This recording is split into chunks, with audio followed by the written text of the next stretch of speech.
الحمد لله نحمده ونستعينه ونستغفره ونؤمن به ونتوكل عليه ونعوذ بالله من شرور أنفسنا ومن سيئات أعمالنا من يهده الله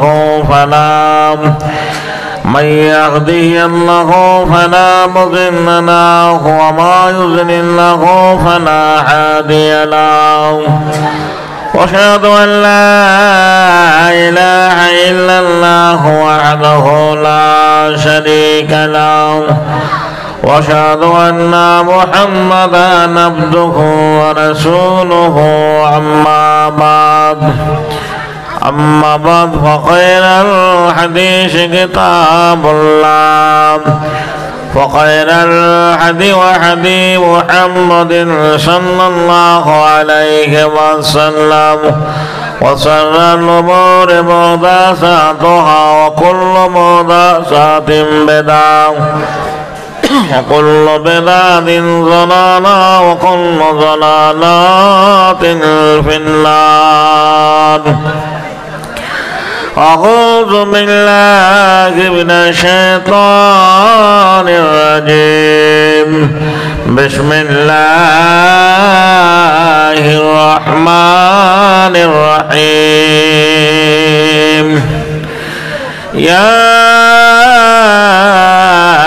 أيها الذين آمنوا هل أدلكم على تجارة تنجيكم من عذاب أليم تؤمنون بالله ورسوله وتجاهدون في سبيل الله بأموالكم وأنفسكم ذلكم خير لكم إن كنتم تعلمون. بسم الله الرحمن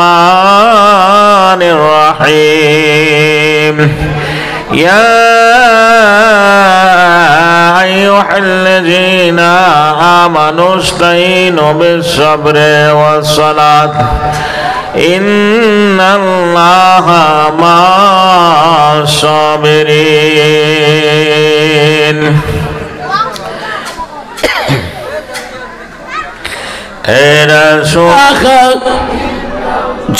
لا إله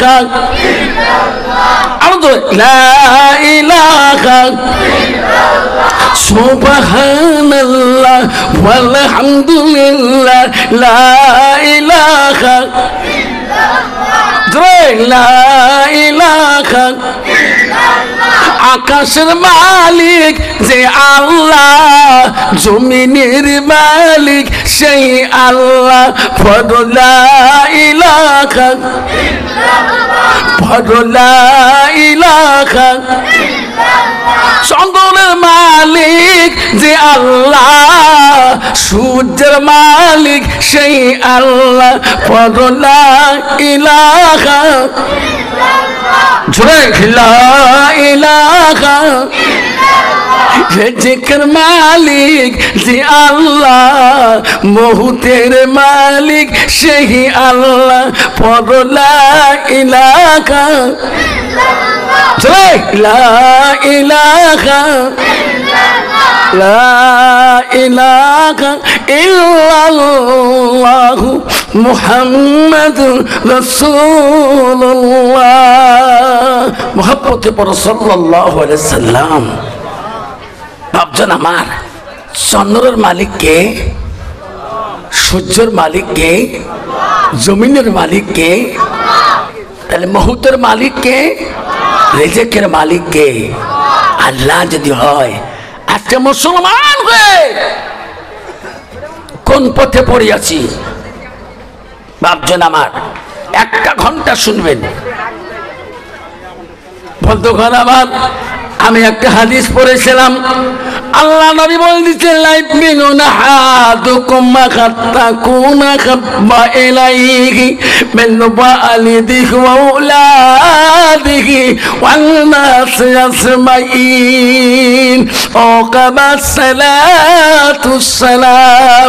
আমার নবী বলে ওই মানুষটা অতক্ষণ পর্যন্ত পূর্ণাঙ্গ মুমিন হইতে পারে না, মুসলমান হইতে পারে না, যতক্ষণ পর্যন্ত নিজের ছেলে সন্তান পিতা মাতা অন্য মানুষের থেকে ভালো থাকি আমার নবীর ভালোবাসা আমার উম্মতের ভিতরে থাকবে না। বাপজন, আজকে নবীর বাড়িতে নবীর ভালোবাসার জন্যে গরম করে দিন বস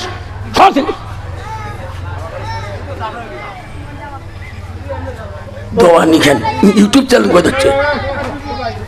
নবীর ভালোবাসা অন্তরে যদি থাকে বাপ, আমার নবী বলে ওই মানুষটা অতক্ষণ পর্যন্ত মুমিন হইতে পারে না, মুসলমান হইতে পারে না, যতক্ষণ পর্যন্ত আমার উম্মতের ভালোবাসা আমার ভিতরে থাকবে না। তাহলে বাবা, আজকে নবীর ভালোবাসার জন্যে আজকে এই মাদ্রাসায় আসছে নাকি মোল্লা সাহেব? আজকে নবীর ভালোবাসা থাকার জন্য আজকে অনুষ্ঠানে আমরা ঘুমকে হারাম মনে করিয়ে সারাদিনে কাজকর্ম করিয়ে সন্ধ্যার সময় ঈশার নামাজ পড়ি, আলেমদের দুইটা কথা হাদিস কোরআনের কথা শোনার জন্য এই দীর্ঘ টাইম রাতে 11টা পর্যন্ত বসিয়েছি। যেরকম ঠিক না ঠিক? তাহলে বাবা, তাহলে নবীর হাদিসটা আমল করে যেতে হবে না? নবীর ভালোবাসা কার কার ভিতরে আছে একটু হাত দেখাই তো, হাত দেখাই। নবীর ভালোবাসা তাকবীর লাগাই, নাই তাকবীর। আব্বারে সে নবী আমার পৃথিবীতে আল্লাহ নিজে বলে ও নবী গো, তুমি পৃথিবীতে একজন রহমতের নবী, তুমি রহমতুল লিল আলামিন। আমি আল্লাহ তোমাকে পৃথিবীতে রহমত স্বরূপে পাঠিয়ে দিয়েছি। সুবহানাল্লাহ। আবু জাহেল এত বেঈমান ছিল গো, তাফসীরে আছে একদিন রহমতের নবী গো বেড়াইতে গেছিলেন, ছোট্ট মানুষ, পাহাড়ের চূড়ার দিকে নবী একা একা ঘুরে। বেঈমান আবু জাহেল ওই দিনটা সোয়ারি উটটা নিয়ে ঘুরতে যায়। বহু দূর থেকে আবু জেহেল দেখতেছে, কে রে উঠা এই পাহাড়ের চূড়ার মধ্যে ঘুরে রে। আবু জেহেল একটু দ্রুত বেগে গেলেন, যে দেখে কেউ না, আমার নবী মুহাম্মদুর রাসূলুল্লাহ।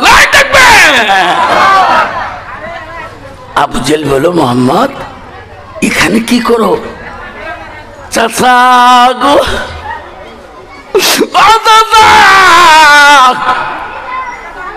সব বন্ধুদের আব্বা আসে গো, সব বন্ধুদের বাপ আসে ডেকে নিয়ে যায়, আমার আব্বাকে এসে আমাকে ডাকি নিয়ে যাবে না। আবু জেহেল বলছে, মোহাম্মদ তোর আব্বা তো মারা গেছে রে, চল চল বাড়িতে যাই, চল বাড়ি যাই। আমার নবীকে বুঝায়, এ মুহাম্মদ তোর আব্বা মারা গেছে, এই জগতে নাই রে, তো কেউ আর ডাকবে না, তুমি আসো আমার সঙ্গে আসো।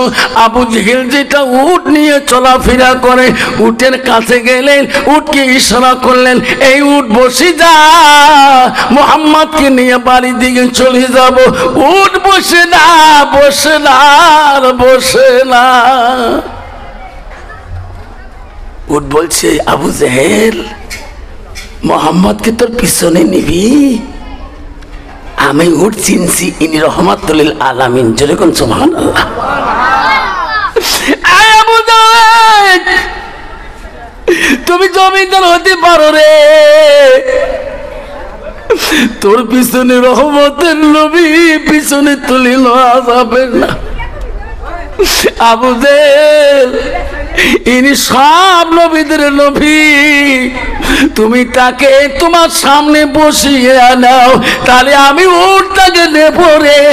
আবু জেহেল তুমি যতই চাবুক মারো, যতই তুমি ব্যথাঘাত করো না, আমি মুহাম্মদকে তোর পিছনে তুলে নেব না। আমার নবী বড় রহমাতুল লিল আলামিন, তোর পিছনে বসার জন্য না আল্লাহ নাকে পাঠালাই। আবু জেহেল রে, তুমি সামনে বসে নিলে আমি উটটাকে নেব। যেরকম সুবহানাল্লাহ। তাহলে একটা প্রাণী উট পর্যন্ত নবীর ভালোবাসা দিতে জানছিল, একটা উট পর্যন্ত নবীর ভালোবাসা দিতে জানছিল। নবীর কত বড় দাম, কত শান। আজকে মুসলমান হয়ে একটা নবীর সুন্নতের ভালোবাসা দেখাইতে পারি না। আবু জেহেল চাবুক দিয়ে উটকে মারা শুরু করে দিলেন। তোকে আমি এত দানা পিড়ে খোয়াই, আজকে মোহাম্মদকে নিবে না? উট আল্লাহর কাছে বলল, মাবুদ আমি ডাক সহ্য করতে পারি না রে। হ্যাঁ মাবুদ, আমি উট কথা বলতে পারি না, আমার জবান খুলিয়ে দাও, আমি আবু জেহেলের সাথে আমি দুইটা কথা বলবো। সুবহানাল্লাহ। আল্লাহ উটের জবান খুলি দিলেন। আবু জেহেলকে বলে, আবু জেহেল রে, আমি তোর সওয়ারি হতে পারি, কিন্তু মোহাম্মদকে তোর পিছনে সওয়ারি করতে পারো না। আয় আবু জেহেল, আমার নবীকে যদি তুমি সামনে বসিয়ে নাও, তুমি পিছনে বসবা, আমার নবী তোর পিছনে বসাইতে দেব না। যেরকম সুবহানাল্লাহ। কত বড় দামি নবী গো। আবু জেহেল যখন বললেন, হ্যাঁ ওটা আমি মোহাম্মদকে আমার সামনে বসে নেব। বাবা, কতগুলো মানুষ আছে বাচ্চা কোচকে সামনেই বসে নেয়, কারণ পিছনে বসে রাখলে নিশ্চয় ঠ্যাং সাইকেলের ঠকি যেতে পারে। বাবা মা খুব সাবধান, মা আগে বলি রে গো, আপনি সামনে নিয়ে চলান, কারণ বাচ্চারা সামনে বসলে ঠ্যাংটা চাকার তলে যাবে না, পিছনে দিলে কোন সময় ঘুমের ছেলে টাকার টাকা ঢুকে যাবে। যখন ঠিক না ঠিক। মোহাম্মদকে যখন সামনে নেওয়া ওয়াদা করলেন, আবু জেহেল আস্তে করে উট বসিয়ে গেলেন। যেরকম সুবহানাল্লাহ। আবু জেহেল আমার নবীকে রাহমাতুল আলামিনকে সামনে বসে দেয়, উট বড় খুশি হয়ে যায়। ওরে নবী, আবু জেহেল যদিও ভালো না বাসে, আমি তোমাকে এত ভালোবাসি, আপনি হলেন রহমাতুল লিল আলামিন। আবু জেহেল মোহাম্মদকে নিয়ে যায় বাড়িতে। নামি দিয়ে আবু জেহেল তার বিবির কাছে যা বলে, বিবি রে, আজকে একটা আমার এত আদরের উট দিয়ে জবান দিয়ে আসলে দেখতে কথা শুনলাম রে। বিবি, তুমি কি বিশ্বাস করবা কি আমার পোষানো উটটা তুমি কত দানা পানি দাও, আমি কত আদর যত্ন করি, আমার উটের জবান দিয়ে আজকে শোনা যায় মোহাম্মদ বললে আখিরি জামানার নবী হবে। যেরকম সুবহানাল্লাহ।